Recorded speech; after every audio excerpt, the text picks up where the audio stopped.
Hey guys, this is Eric with The Office. Today I wanted to cover the 2022 goals within Command. So today's class, I'm going to show you guys how to enter in your goals in Command. And when you're using the Command Opportunities application as well as your contacts, the goal application will keep track of all of the things that have been entered in. So that way, when you are looking at your progress throughout the year, you can adjust if you need to adjust things or tweak it, and you can really see live what and where you are with your goals throughout the year.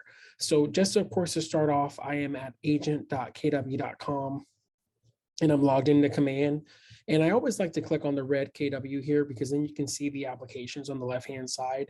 I always compare these applications here, like the ones on your phone. So these Command, of course, is a platform that has a bunch of different options, but each individual one of these applications has a different purpose, a different process, something else or something unique that it does. So for today's class for goal setting, we're going to be working out of the Reports app here on the left-hand side. So let's go ahead and get started. So again, I'm logged on agent.kw.com and I'm going to click on the KW here, open my menu, and I'm going to click on reports.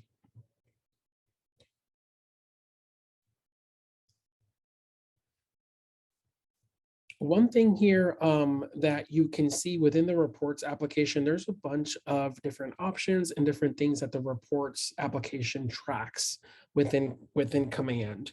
One of the things here, you'll see your dashboard, it'll highlight a little bit of every section here. It'll talk about mostly about your database health. Anything over 50% is considered good in green.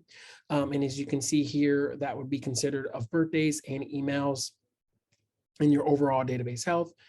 This will give you your database numbers there. We're going to be focusing on goals today. So we're going to click here under goals. And we are going to do a little bit of math. I'm going to try to keep it super simple. That way it's not confusing. But of course, these numbers are going to fluctuate depending on your business and what your goals are. You're going to want to use realistic numbers and kind of keep yourself honest when it comes to, how many appointments you want to keep and how many appointments you want to try to go for when it comes to plugging in all the numbers. But so this is the goal section within Command under the reports application.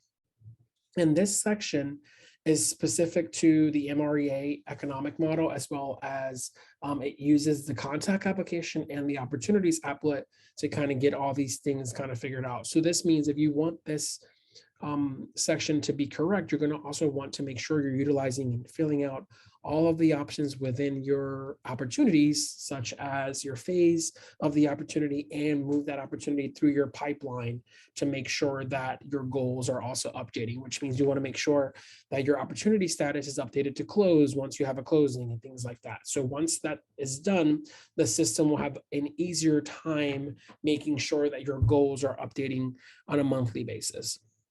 And before we even dive into setting our goals, we're basically going to cover today what your goals are when it comes to GCI, how much money you want to make at the end of paying all your expenses and all your cost of sales at the end of the year of 2022, how much do you want that number to be? So you get to plug in all these numbers and it gives you a realistic expectation or a realistic view of how many leads you need to talk to, how many contacts you should have, how many appointments you should have set up, how many appointments you kept out of the ones that were scheduled originally, how many appointments turned into agreements.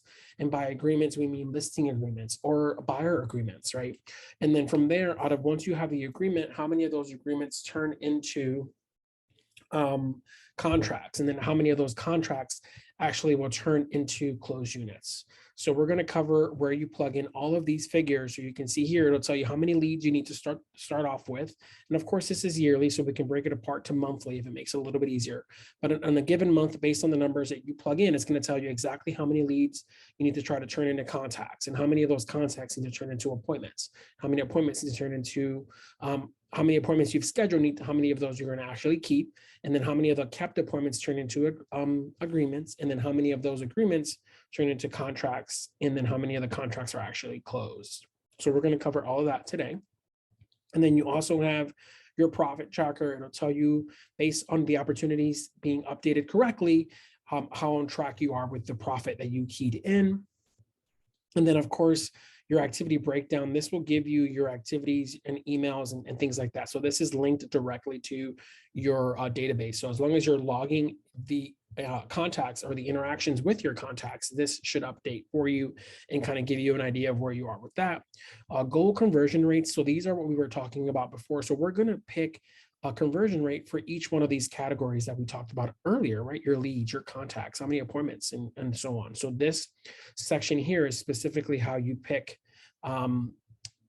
your conversion rate, like how many of your contacts are going to turn into appointments and so on. Okay, so we're going to work our way through that. And then here you can see a breakdown of your GCI goal breakdown yearly, or you can do it monthly. I like the monthly view just because it seems a little less intrusive, right? It seems a little easier to handle when it comes to looking at numbers for me, for instance. So it'll tell you what your estimated total CGI would be for that month, what your profit goal is, and it breaks down your expenses. We're going to cover expenses today and kind of show you guys the things and how you should be approaching setting goals. I think a lot of people have struggles with putting things on paper and actually seeing what the expenses are. And this will help you kind of figure things out. Maybe you need to tweak some of your expenses. Maybe you need to account for more that you know that are not accounted for, so on. Okay. So that's pretty much the goal section within the reports application.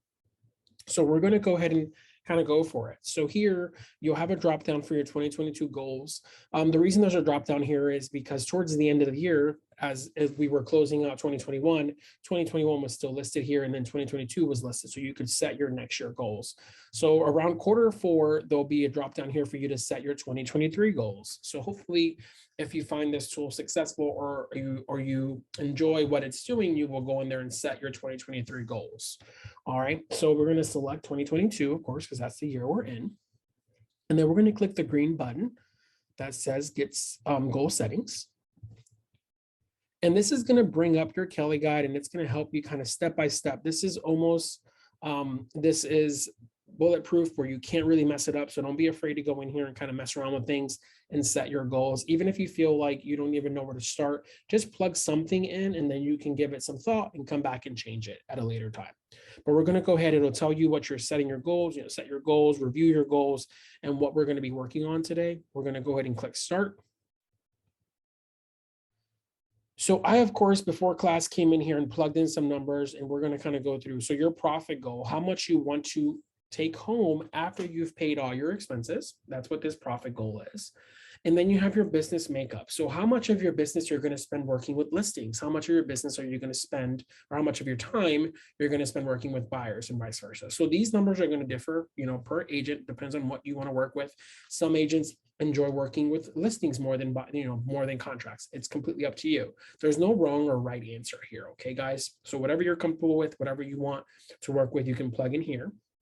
And then your GCI breakdown will just give you your annual profit, your cost of sales, and your operating expenses. So since we're here, I'm going to kind of cover this part here, and hopefully I can keep this super high level and not get super technical, because it can be a conversation that you can have for a long period of time. So your profit, of course, is what you are taking home after you've paid your expenses and all your obligations.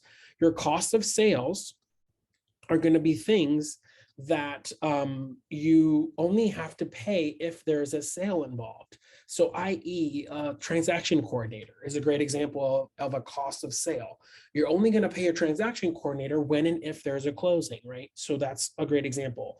Other examples of cost of sale, donations. So if you have a charity that you donate to when you only have a closing, for instance, if you're a KW Cares donator and you donate a specific amount every single time you have a closing, that would be a cost of sale, because you're only accruing that cost when you're selling something.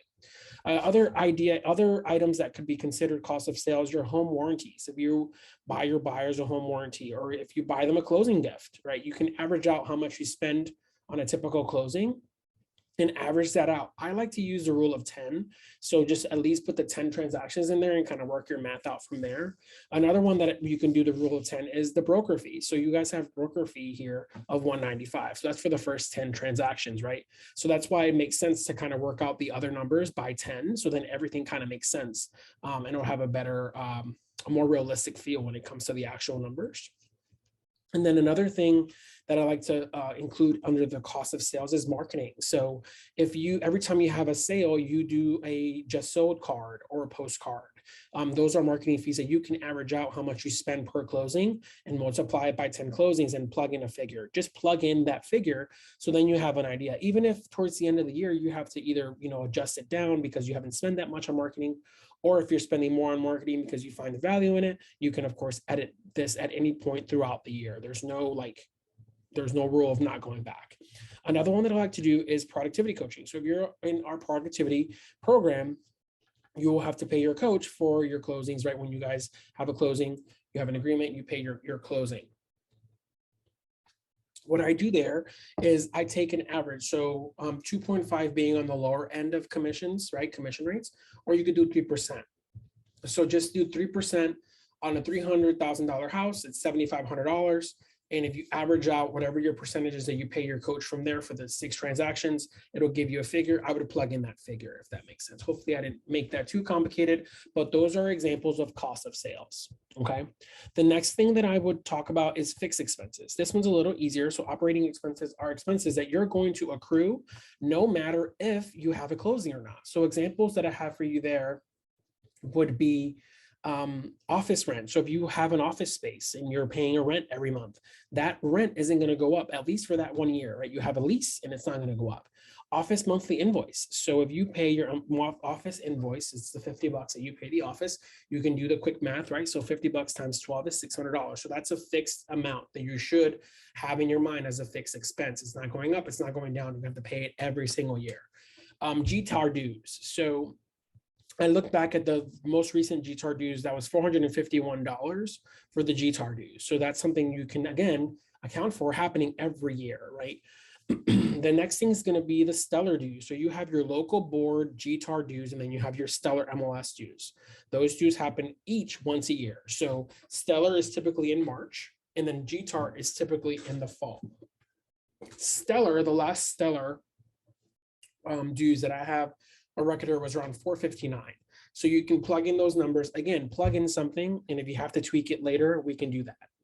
All right, so those are your cost of sales and operating expenses. So on the right-hand side here, we're going to plug in 2022. And we're gonna, what is your 2022 annual profit goal? How much do you want to make after you pay your expenses? That's what that number should be, okay? So for this example, I'm gonna put that I wanna make 75,000. That's what I want my goal to be. Annual operating expenses, we're going to do a fixed amount. I don't like doing percentages because it gets a little bit crazy when you're trying to do a percentage and you want to see a more realistic amount. So using some of the examples that I gave you guys earlier, I'm going to put our fixed expenses, including GTAR, including my monthly office invoice, and let's say I had office rent. We're going to put this at 3,500.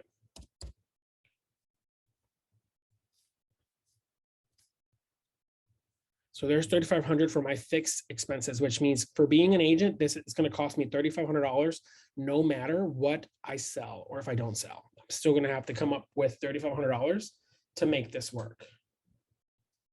Then the other thing is your cost of sales. So we talked about some examples there, your transaction coordinator, donations and or closing gifts, home warranty, broker fee, and marketing and productivity coach. So having given you guys all those examples, I'm going to spare you the math, but my expenses, my cost of sales is going to cost me $13,500 using the 10 transaction as a rule and averaging out those fees for 10 transactions. So that's where I am with the cost of sales. Then you have your business makeup. Your business makeup, again, is how much of your time do you want to spend working with listings? How much of your time do you want to spend working with buyers? So this, again, is going to differ, but it has to equal 100%. You also have leases.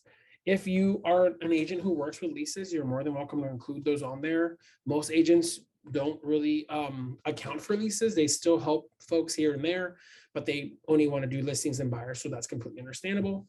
So for this example, we're going to say that I am going to work with 60% listings, 40% buyers. Okay. Now this one, average commission per unit. So the way that it works is you have to put in your how much you're going to be getting paid per listing or per buyer's contract, right? Typically, this is where that 2.5% comes into play, or the 3%. So we talked about 3% on that $300,000 is what I used as my average before. So I'm going to do the same thing. So I'm going to say that it's 2.5.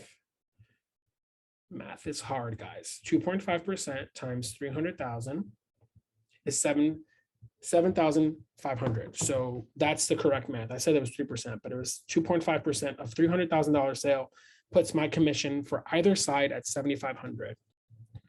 And that's on the low end, that 2.5%, right? So that's what I'm putting there. It's an average amount of 2.5% of the $300,000 sale price. That's what my commission would be, if that makes sense. Okay. So we're going to go here and we're going to hit next. This section is a little bit harder to comprehend. So hopefully I don't lose anybody with this one. So this was the section that we were talking about before. This was where we're going to turn leads into contacts, contacts into appointments. Once we have appointments, we need to make sure we keep a certain amount of them, right? Because not all appointments are going to happen. Your clients may cancel. You may have to cancel. You never know. How many of those kept appointments turn into agreements, and how many of those agreements turn into contracts or pending, and then how many of those contract or pending turn into closed units, okay? So each individual one of these is out of 100, all right? So what we're going to do is we're going to say your conversion rate. So out of all the leads that you were to talk to, or whether they're Zillow leads, whether they're just Facebook leads, whatever the leads are, you're going to turn those into contacts, right? That's basically step one into hopefully working with them as an agent. So I have these numbers plugged in here. I talked to a couple of different agents in the office, and these numbers aren't far off. If there's a link to a KW article that I can share with you guys, that is, and I'll post the notes, and I'll post my notes, which will give you the examples of the cost of sales and examples of fixed expenses along with this article. This is just a KW Answers article that gives you a breakdown of everything we're covering today.